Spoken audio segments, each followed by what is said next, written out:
Hello friends, सामान्य ज्ञान हल मॉडल में आपका स्वागत है। हम back to back my YouTube channel Bablu Yadav देखेंगे पहले क्वेश्चन से, जो बहुत ही इम्पोर्टेंट क्वेश्चन है। देखेंगे पहला प्रश्न है कि भारत के उत्तरी विशाल मैदानों में किस प्रकार की मिट्टी पाई जाती है। तो कैसी मिट्टी पाई जाती है? डी, जलोढ़ मिट्टी।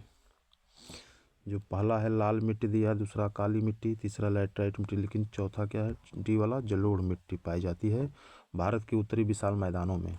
अगला प्रश्न, भाषा के आधार पर भारतीय राज्यों की पुनः संरचना किस वर्ष की गई थी? तो ये की गई थी 1956 में। कब की गई थी? 1956 में। फास्ट तरीके से हम 50 क्वेश्चन को देखेंगे। उसके बाद हम पार्ट वाइज 300 प्रश्नों को कराएंगे इस सीरीज में, जिसमें 50 क्वेश्चन पार्ट 1 में रहेगा और 6 पार्ट में कराएंगे। अगला प्रश्न है, सामाजिक वानिकी का मुख्य प्रयोजन क्या होता है? तो ये क्या होता है? बड़े पैमानों पर वन रोपण करना, मतलब वृक्षों का रोपण बड़े पैमानों पर करना। अगला प्रश्न है कि मृग तृष्णाएँ मिरेजस दिखाई देती हैं। कहाँ दिखाई देती हैं? तो ये दिखाई देती हैं उष्णकटिबंधीय रेगिस्तानों में। अगला है, उत्तरी मैदानों में गंगा नदी निम्न में से होकर बहती है। तो कहाँ से होकर गंगा नदी बहती है? तो ये इलाहाबाद से होकर बहती है। कहाँ से होकर बहती है? इलाहाबाद से। गलत दिया है इसमें कि उत्तरी मैदानों में गंगा नदी निम्न में से होकर नहीं बहती है, ये होना चाहिए, जबकि प्रश्न ही गलत है। इसमें नहीं हो रहेगा तब जाके लखनऊ होगा, आंसर दिया है जो इसमें, लेकिन इलाहाबाद, हरिद्वार और पटना से होकर बहती है गंगा नदी। अगला प्रश्न है कि पीर पंजाल श्रेणी कहाँ स्थित है? तो पीर पंजाल श्रेणी जम्मू कश्मीर में स्थित है, जो सबसे बड़ी है। जैसे इस तरह 4 चोटियाँ पाई जाती हैं। पहले कहते पीर पंजाल जो जम्मू कश्मीर में, उसके बाद नागटिब्बा, उसके बाद महाभारत, ये सब नेपाल में स्थित है। तो इसी तरह से 4 चोटियाँ जो हैं, श्रेणियाँ हैं, पाई जाती हैं। अगला प्रश्न, निम्नलिखित देशों में से कौन भारत का पड़ोसी देश नहीं है? तो भारत का पड़ोसी जो देश नहीं है वो जापान है, जबकि म्यांमार, भूटान और नेपाल ये पड़ोसी देश हैं भारत के, जबकि जापान पड़ोसी देश नहीं, ये चीन का पड़ोसी देश हो सकता है। सलेम, अगला देखेंगे, सलेम स्टील प्लांट कहाँ स्थित है? तो सलेम जो स्टील प्लांट है तमिलनाडु में स्थित है। बी वाला ऑप्शन सही हो जाएगा। अगला देखेंगे प्रश्न 9वां, देश में बेरोजगारी बढ़ने का मुख्य कारण निम्नलिखित में कौन सा है? तो देश में बेरोजगारी बढ़ने का मुख्य कारण है जनसंख्या में तीव्र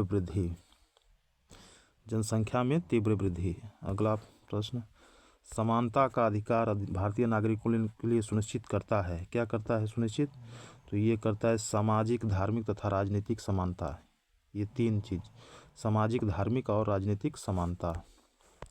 अगला 11वां प्रश्न होगा, इसलिए हम ऑप्शनों को नहीं पढ़ रहे हैं, उत्तर बता रहे हैं, क्योंकि फास्ट तरीके से चलना है। संसदीय तंत्र में निम्नलिखित में से वास्तविक कार्यपालिका कौन है? तो इसमें राज्य का मुखिया होता है कि मंत्रिपरिषद होता है कि विधान परिषद की न्यायपालिका? तो ये सबसे वास्तविक कार्यपालिका क्या होता है? मंत्रिपरिषद। अगला प्रश्न 12वां, कि संसदीय तंत्र में वह व्यक्ति प्रधानमंत्री चुना जाता है जो निम्न का नेता है। तो ये क्या होता है? निम्न सदन में बहुमत दल का नेता होता है। निम्न सदन में बहुमत दल का नेता हो, जैसे इस समय जो सदन का जो बहुमत हुआ है बीजेपी और प्लस जो नीतीश कुमार की पार्टी है और नायडू की पार्टी है, इन सबको मिलाकर 292 सीटें होती हैं। तो इसमें 272 का बहुमत बनता है, जिसे पार किया गया, इसलिए नरेंद्र मोदी को प्रधानमंत्री बनाया गया है। अगला प्रश्न, भारत में न्यायपालिका है, तो न्यायपालिका कैसी है? स्वतंत्र है न्यायपालिका, उस पर कोई दबाव नहीं है, वो स्वतंत्र रूप से फैसला ले सकती है। अगला प्रश्न, वातावरण में संघनन, कॉन्डेंसेशन तब होता है जब तापमान उष्मांक तक पहुंच जाता है। क्या होता है? तापमान उष्मांक तक पहुंच जाता है। अगला प्रश्न होगा कि वृष्टिपात निम्नलिखित में से कौन सा प्रकार त्वरित तूफान, वृष्टिपात निम्नलिखित में से कौन सा प्रकार त्वरित तूफान की सशक्त संवहनी धारा से संबंधित है? तो किससे है? ओला से। किससे संबंधित है? ओला से। अगला देखेंगे प्रश्न 16वां, पृथ्वी के विभिन्न भागों में वनस्पति एवं जीव जंतुओं में पाई जाने वाली विभिन्न भिन्नताओं के लिए निम्नलिखित में से कौन सा कारक उत्तरदायी है? तो ये सी, भौतिक पर्यावरण में परिवर्तन, यही उत्तरदायी है। अगला प्रश्न 17वां होगा, हिंदुस्तान एरोनॉटिक्स लिमिटेड निम्नलिखित में से क्या उत्पादन करती है? तो एयरक्राफ्ट उत्पादन करती है। क्या करती है? एयरक्राफ्ट। अगला, कथकली नृत्य किस राज्य से संबंधित है? तो कथकली कहाँ की है? केरल की। कथकली जो नृत्य है केरल से संबंधित है। अगला है कि बिहार में सिंदरी किस लिए प्रसिद्ध है? तो बिहार में सिंदरी रासायनिक उर्वरक के लिए प्रसिद्ध है। किस लिए है? उर्वरक के लिए। अगला प्रश्न 20वां होगा, निम्नलिखित में से रूसी यात्री ने सर्वप्रथम अंतरिक्ष में कदम रखा? कौन सा रूसी यात्री था? तो यूरी गागरिन था जो अंतरिक्ष में कदम रखा था 1861। अगला है, प्रकाश वर्ष किसकी इकाई है? तो प्रकाश वर्ष जो है, प्रकाश वर्ष किसकी इकाई है? गलत दिया है, त्वरण की इकाई नहीं है, ये दूरी की इकाई है। इसकी इकाई है दूरी की। सर्वाधिक भू परिमाण वाला देश है? तो सर्वाधिक भू परिमाण वाला देश रूस है। जो क्षेत्रफल में सबसे बड़ा है रूस है। अगला प्रश्न, पाई क्या है? तो पाई एक अपरिमेय संख्या है। क्या है? अपरिमेय संख्या है। अगला प्रश्न देखेंगे जो गणित का प्रश्न आ गया था, तो 24वां प्रश्न होगा, खून का वह महत्वपूर्ण घटक जो स्कंदन में सहायता करता है? तो क्या करता है? प्लेटलेट्स। क्या करता है? प्लेटलेट्स करता है। अगला प्रश्न, अंतर्दहन इंजन में कौन सा उपकरण हवा व पेट्रोल गैस को मिलाता है? तो ये मिलाता है सिलेंडर। हवा व पेट्रोल को कौन मिलाता है? सिलेंडर। अगला प्रश्न है, निम्नलिखित में से किस प्राकृतिक क्षेत्र की जलवायु विशेषताओं में शुष्क गर्मियां और आर्द्र सर्दियां पाई जाती हैं? तो ये चीनी प्रकार का क्षेत्र है जिसमें शुष्क गर्मियां और आर्द्र सर्दियां पाई जाती हैं। अगला प्रश्न, दो बड़े जलमार्गों को जोड़ने वाले लघु जलमार्ग को क्या कहते हैं? तो इसे जल डमरू मध्य कहते हैं। क्या कहते हैं? जल डमरू मध्य कहते हैं। दो बड़े जलमार्गों को जोड़ने वाले लघु जलमार्ग को क्या कहते हैं? जल डमरू मध्य कहते हैं। जैसे मान लीजिए कि इधर कोई बड़ा दो जल क्षेत्र है और इधर भी जल क्षेत्र है, तो इनको जल क्षेत्र को जो पतली रेखा में जल क्षेत्र मिलाता है इसी को कहते हैं जल डमरू।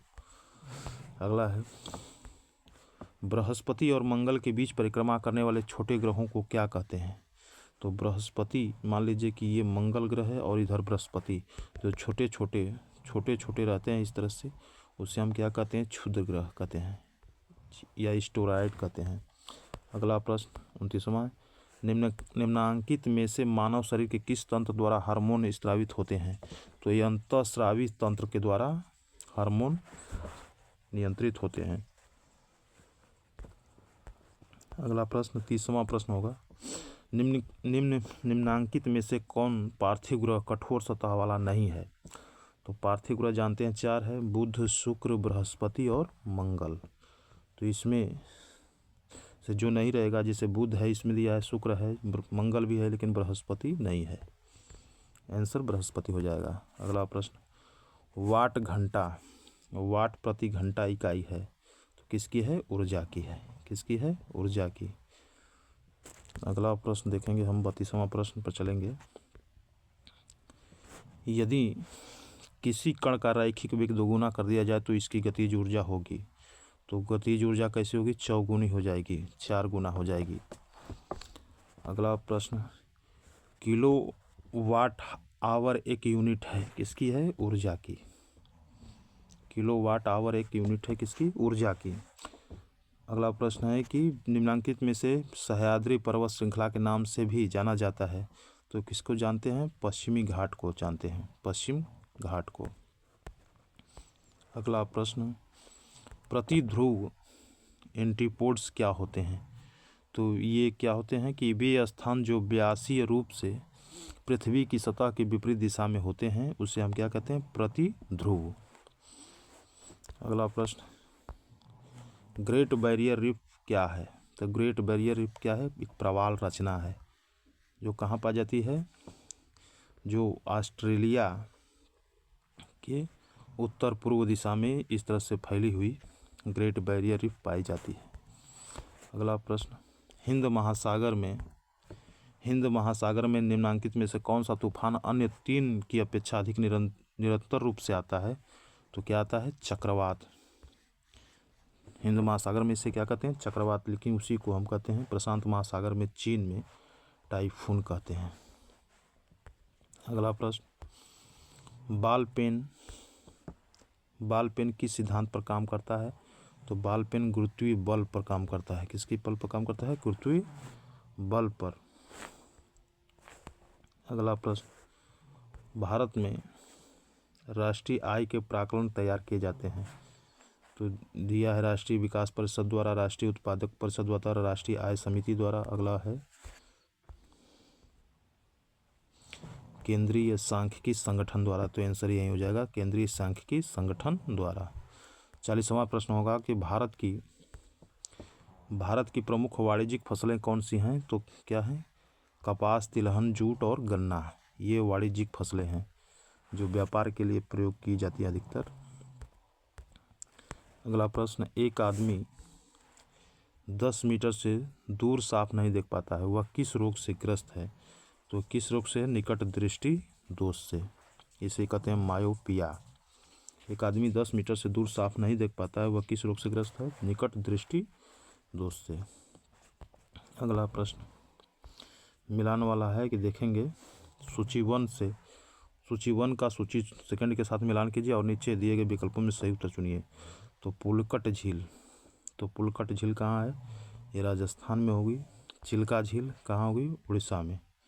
और नहीं, गलत हो जाता, चिल्का झील उड़ीसा में है, जबकि सांभर झील राजस्थान में है।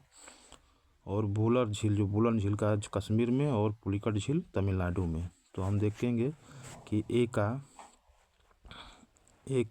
3 हो जाएगा, ए का 3, बी का 2, सी का 4 और डी का 2। और बी का चिल्का झील जो होती है उड़ीसा पर 1 होगा यहाँ पर। तो ए का 3, बी का 1, सी का 4, डी का 2। तो देखेंगे कौन सा ऑप्शन सही है। तो ए का 3 और बी का क्या दिया है इसमें? बी चिल्का झील उड़ीसा में, तो बी का 1 और सी का 4 और डी का सांभर झील 2।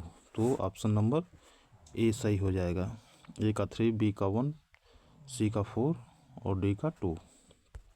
अगला प्रश्न देखेंगे कि हिम रेखा क्या